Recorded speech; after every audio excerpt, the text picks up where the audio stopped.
Local police are on the scene of an ongoing standoff situation. The details coming up. And as COVID cases rise, so does the uncertainty returning back to school. How teachers are preparing here in the Brazos Valley. The Brazos County Sheriff's Office and College Station Fire are on scene of an ongoing standoff situation. Police responded to the area of Cypress Drive around 5 p.m. Wednesday. Now it's been over 14 hours since authorities first arrived. Officials say the residents will not cooperate, so College Station PD is assisting the scene. Residents in the area are still unclear of what caused the standoff, but residents like Serenity Williams are curious to know what happened, as she says this is usually a pretty calm area. This is the first time anything has happened like that over here. This is a pretty good neighborhood and everybody's really nice and sweet, so this is just a surprise to me, but it doesn't really make me feel unsafe or uncomfortable. I'm just very curious. While deputies are working to find a resolution, they recommend that residents stay indoors and avoid the area. They add there is no immediate threat or danger to the public.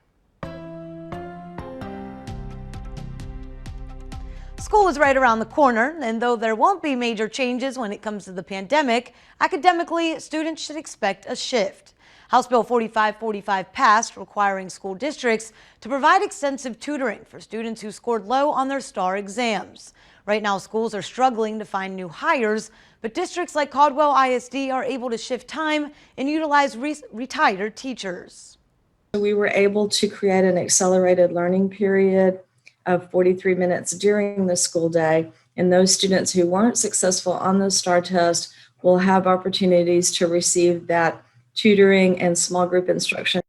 Many schools have done away with virtual learning. This will be used as an emergency alternative if students are sick or must miss class. Right now, most new COVID-19 infections in the U.S. are due to the Delta variant. According to the CDC, Delta accounts for more than 93% of new cases reported during the last 2 weeks of July. In parts of the Midwest and Great Plains states, that number is even higher at more than 98%.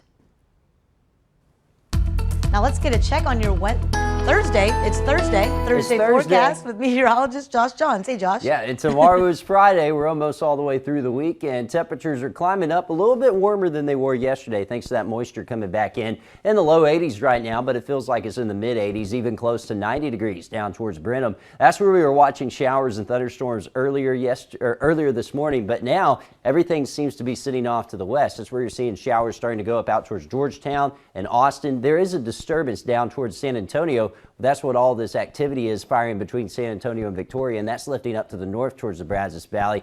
Could bring us a decent shot of rain later on this afternoon. Still trying to see if it'll dry out before it gets here, but the energy with it will be around, so I think there's going to be just enough for a pop-up shower or thunderstorm later this afternoon. And Future Track shows you that as we go through the afternoon, that chance of rain, again, around a 20 to 30% chance.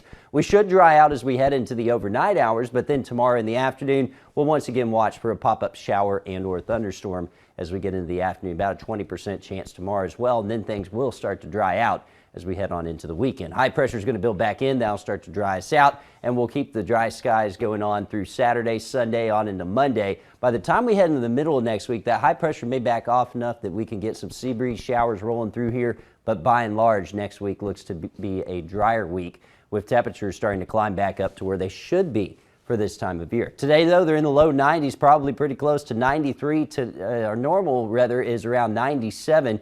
And then tonight we dip down into those low 70s. And as you look at that 10-day forecast, we'll call for an official high of 93 today, 20 to 30% chance of rain, 20% tomorrow with a high near 94. And then we're in the upper 90s, taking us all the way through the weekend on into the new week. Next week, that's when we climb up towards 97 to 98. And notice it looks to be a lot drier, except for maybe a few rain chances there Tuesday and Friday. But the heat, it's going to be returning. So the nice little break we've had is about to end, and we'll be back in that August heat as we head into next week.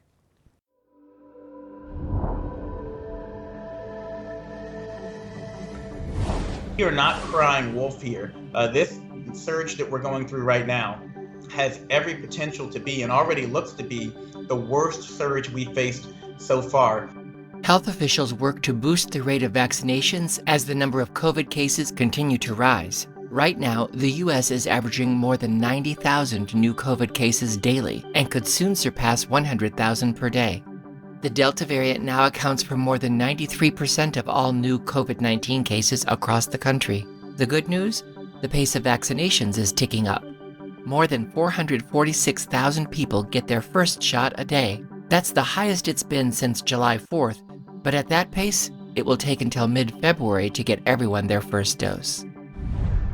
A group of landlords and real estate companies have challenged the latest eviction moratorium. The group filed an argument in federal court asking a judge to overturn the moratorium announced by the CDC. The ban protects renters in areas with high transmission rates of coronavirus. The new order expires October 3rd. Property owners argue it violates a previous ruling that stated congressional action would be required to extend the moratorium beyond its July 31st expiration date. The U.S. may soon require all foreign visitors to be vaccinated for the coronavirus. The White House is working with different groups to develop a timeline for the rollout of the policy. No official announcement has been made. The U.S. already requires foreign visitors show proof of a negative COVID test within 3 days of traveling to the country.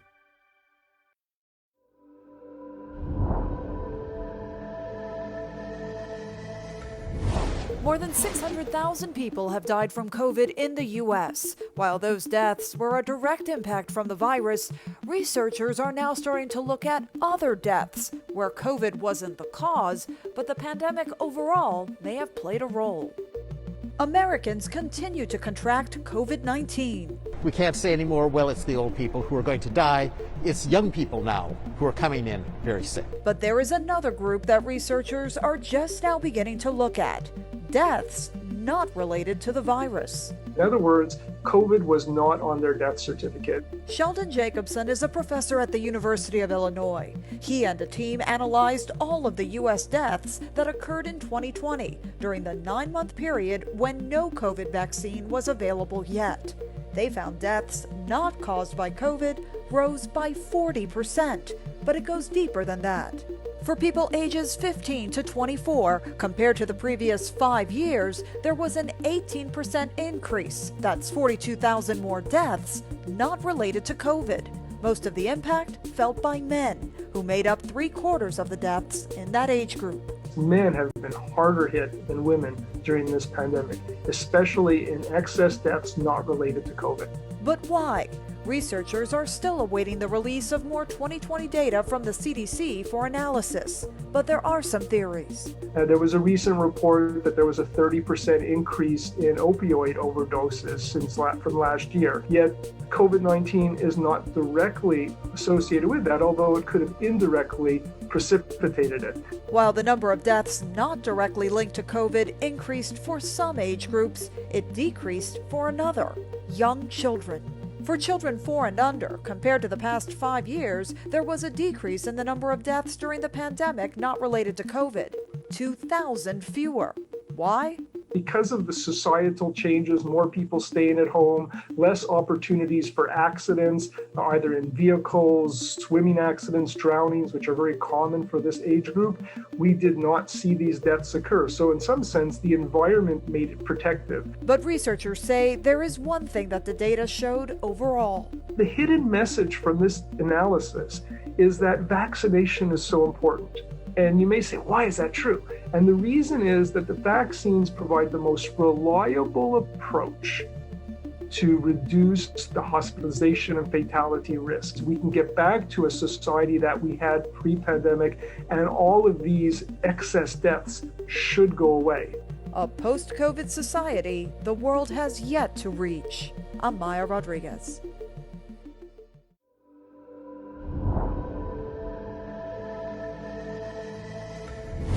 The pandemic has changed a lot of things. Working remotely has left city centers ghosted, not nearly as crowded as they were pre-COVID. It could be either the pandemic or the riots that happened. So many stores closed down.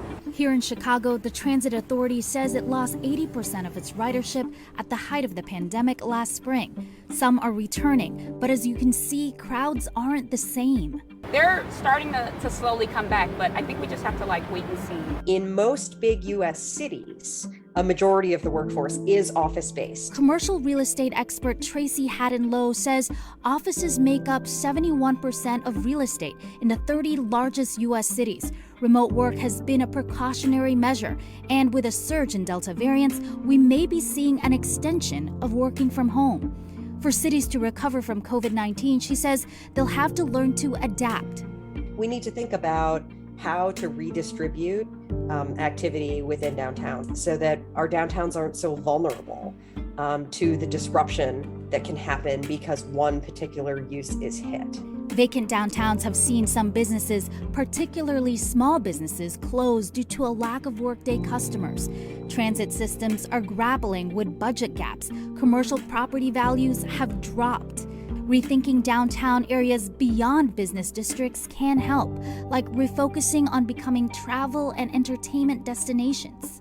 Yes, if I can get to Chicago, I'm coming to Chicago. The only thing that would hold it down is if there were lockdowns again. While vacant storefronts litter downtown Chicago, like in many cities, Lowe suggests empty office buildings can be repurposed into places to live, schools, storage facilities. She says cities won't be vacant forever. They'll return.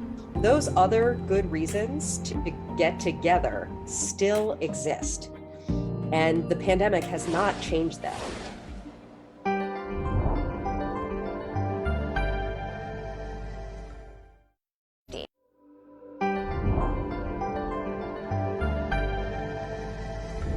The Olympics are dominating sports headlines, but another sport is plotting its own rise to the top. Some people are asking when we might see a gold medalist in esports. If you ask Josh Hafkin, he would tell you video games aren't his whole life. Not much you can do about that. But if you look around his office, it's a bit of a different story. He is the CEO of Game Gym.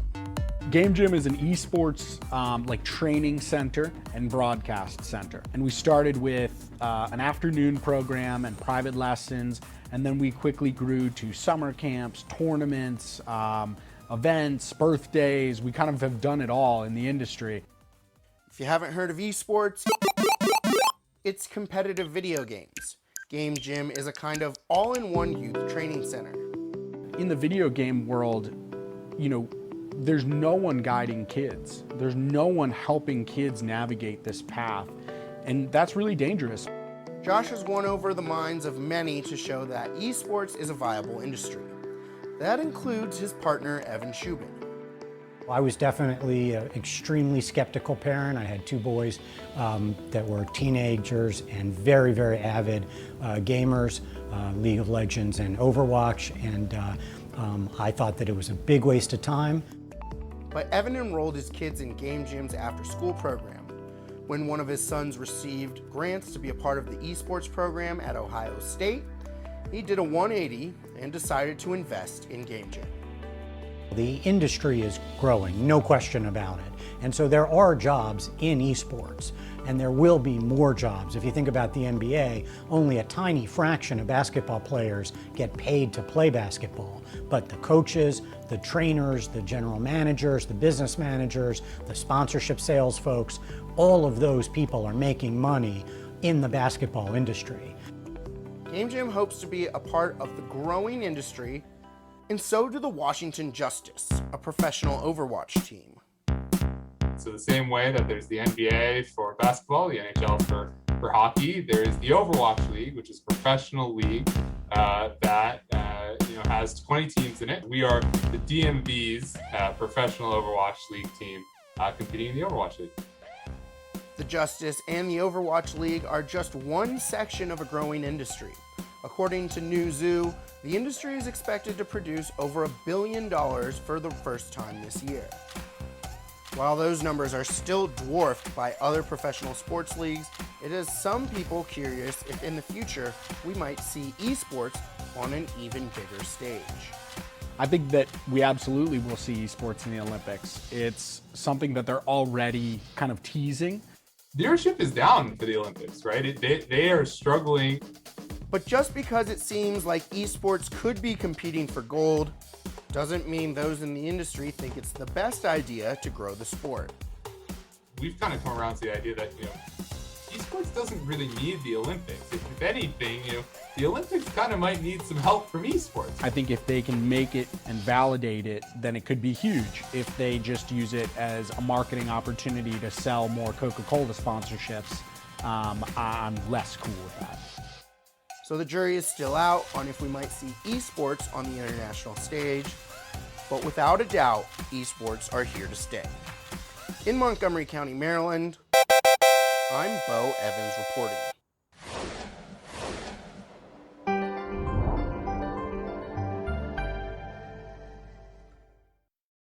And we'll see a small chance of rain today, especially west of Bryan College Station into our western counties, where the better chance will be later on today. Highs in the lower 90s, should normally be around 97 this time of year. And then tonight, we're dipping down to the upper 60s and lower 70s as you look at tonight's temperatures. 10-day forecast shows you we're going to keep these low 90s around through today. Tomorrow, we're in the mid-90s, upper 90s starting Saturday, and we'll be around 97 to 98. Going through the rest of next week with less rain chances in store and more of that August heat building back in.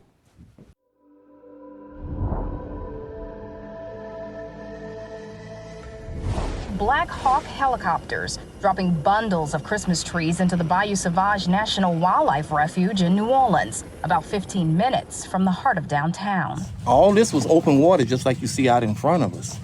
So here we are 20 years later, and you see all the vegetation that has grown. Pon Dixon has been U.S. Fish and Wildlife Service refuge manager for 16 years. He says this annual tree drop protects the city and its people. We had built a series of fences out here to kind of like trap the sediments. And it started to work so well that we decided, hey, let's try some doing this with Christmas trees and stuff. This year, 8,000 trees collected. A little over half were usable for this project. Marshland as well as barrier islands are vital to protecting the city and its residents from violent storm surges.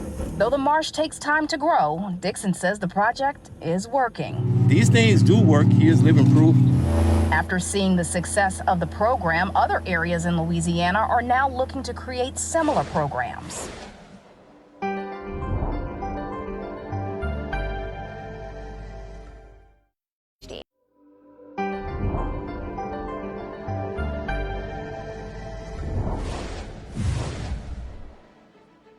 Hi, my name is Sophia Malak, and I would like to make this video to try and get community support for the homeless issue we have in Green Bay. This sophomore at the University of Wisconsin-Green Bay is breaking the stigma surrounding homelessness. Really getting to talk to them and hear how much it means to them just to have someone there to listen. They just enjoy having someone who cares, and that means a lot to me. Not only that, she dedicated her entire summer to giving back to the homeless community. With help from people on social media, she's collecting donations and raising money to buy items to give back to people living on the streets. A ton of strangers that I don't know, but they love what I'm doing and they love to help out and they want to, be a part of it. Even just one day, if everybody just opened up and gave, even a smile, a hi, acknowledge these people, acknowledge everybody, and gave them just that pair of socks or that bottle of shampoo, they'll see a difference. They'll see a difference, a positive difference. A simple backpack goes a long way. No matter what put a person in their situation, this Colorado Springs woman believes everyone deserves a chance. For the last 10 years, she has filled backpacks with food, drinks, and clothes, all to give to the homeless. It's the smile on their faces after she gives a backpack filled with goods she says makes it worth it. Happiness, the smile on their face, you just see a glow to them.